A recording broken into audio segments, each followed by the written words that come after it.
اعوذ باللہ من الشیطان الرجیم۔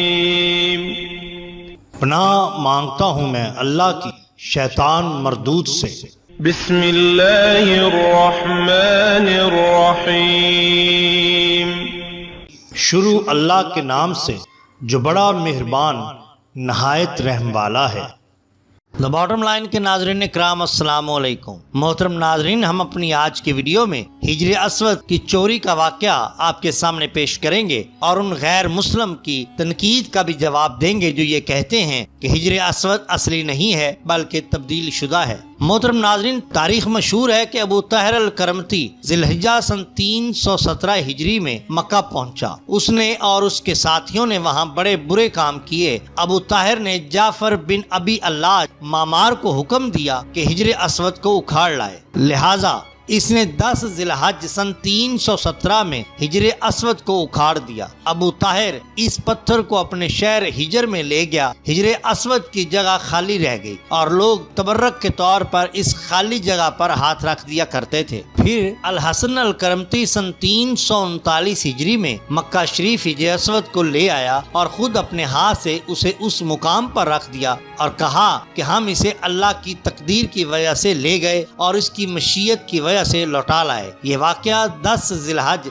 سن 339 ہجری کا ہے۔ بعض بے عقل یہ خیال کرتے ہیں کہ کرامتا نے ہجر اسود کو بدل دیا تھا۔ ان کا یہ خیال بالکل غلط ہے۔ اس کے 2 سبب ہیں، ایک تاریخی اور دوسرے مذہبی۔ تاریخی دلیل یہ ہے کہ تقی فاسی نے شفاء الغرم میں اس قصہ کو نقل کرنے کے بعد لکھا ہے کہ جب اس نے کعبہ میں ہجر اسود کو لگا دیا تو لوگوں نے اسے پہچانا، بوسہ دیا اور اللہ کا شکر ادا کیا۔ تقی فاسی کے کلام کا خلاصہ یہ ہے کہ لوگوں نے اسے پہچانا اور چوما۔ اس امر کی صریح دلیل ہے کہ ان کے نزدیک اس میں کسی قسم کی کوئی تبدیلی واقع نہیں ہوئی۔ ہجر اسود کرامتا کے پاس 4 دن کم 22 سال رہا۔ اس مدت میں کچھ سارے اہل مکہ تو مر نہیں گئے ہوں گے کہ کوئی بھی اس کو پہچاننے والا باقی نہ ہوتا۔ علاوہ بری ہجر اسود کے خاص امتیازی نشانات ہیں جن سے سب لوگ واقف ہیں۔ الشاف فی الشراط الساعہ میں لکھا ہے کہ محمد بن نافع الخزائی نے کہا کہ میں نے ہجر اسود کو اس حالت میں دیکھا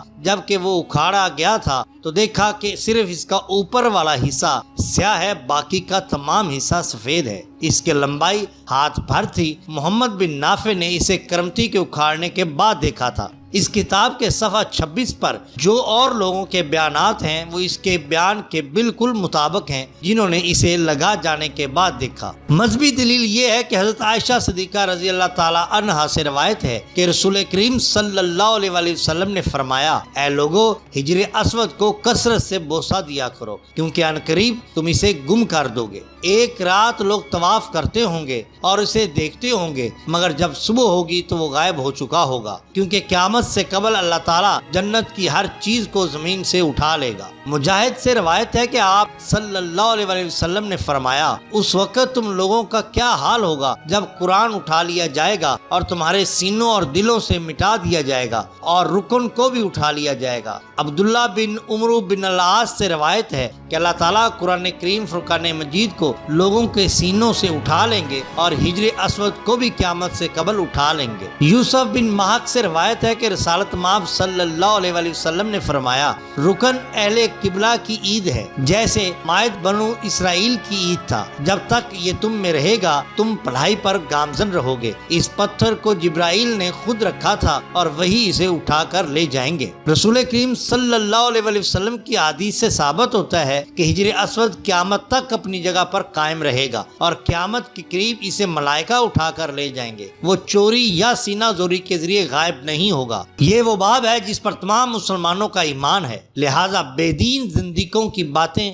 قابل اعتبار نہیں ہو سکتی۔ استاد یوسف عربیہ نے اپنی کتاب الحمل والحج میں صفحہ 103 پر لکھا ہے کہ پتہ نہیں آیا یہ پتھر اہل عرب تک ٹوٹے ہوئے تاروں کے ذریعے پہنچا یا کسی اور طریقہ سے۔ حضرت ابراہیم علیہ السلام نے خانہ کعبہ میں اسے پروردگار کی تعمیل حکم کی یادگار میں یہاں رکھ دیا تھا۔ اس پتھر کا رنگ سیاہ ہے۔ یہاں تک استاد یوسف کے کلام کا خلاصہ ہے، وہ میرے استاد ہیں اور میں ان کا بے حد احترام کرتا ہوں، مگر مجھے ان کے اس بیان بیان پر افسوس ہے کہ انہوں نے اس سلسلہ میں احادیث اور مورخین کے اقوال پر اعتبار نہیں کیا اور حجر اسود کو اس نظر سے دیکھا جس طرح وہ آثار قدیمہ کے کسی اثر کو دیکھتے ہیں۔ ہزاروں قدیم پتھر ان کی نگاہوں سے گزرے ہوں گے، مگر چونکہ انہوں نے اس پتھر کو عرضی پتھروں سے مشابہ نہ پایا تو اسے شہاب ثاقب کا ٹکڑا قرار دے دیا۔ یہ بیان محمد طاہر الکردی نے اپنی کتاب میں درج کیا ہے۔